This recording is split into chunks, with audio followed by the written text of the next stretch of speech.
കുട്ടി, നിങ്ങളുടെ വീട്ടിൽ മാത്രമേ ഈ കത്തി ഉണ്ടാവൂ. എൻ്റെ വീട്ടിലൊന്നും ഇങ്ങനത്തെ കത്തിയില്ല. അപ്പാ ചക്ക മുറിച്ച് മുറിച്ച് മുറിച്ച് എൻ്റെ ആരോഗ്യമൊക്കെ പോയി. പൂരവും കഴിഞ്ഞു. ഇനി നിനക്ക് എവിടെയാണ് കൊട്ട്? നിന്റെ കയ്യുമ്മേ ബാൻഡേജ് കെടിയിട്ടുണ്ടല്ലോ. ഇതെല്ലാം അച്ഛ വരുമ്പോ കാട്ടിക്കൊടുക്കും കേട്ടാ. എന്നിട്ട് ഇത് ബാക്കിൽ വെക്കിട്ടാ.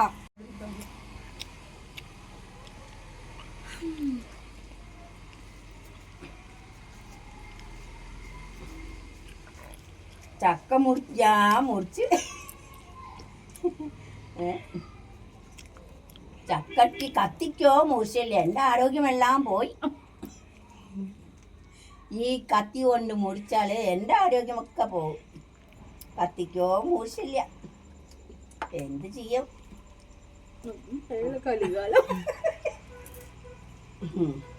ഇങ്ങനെ ഒരു കത്തി ഉണ്ടാവുമോ? നിങ്ങളുടെ വീട്ടിൽ മാത്രമേ ഇങ്ങനെ കത്തി ഉണ്ടാവുള്ളൂ.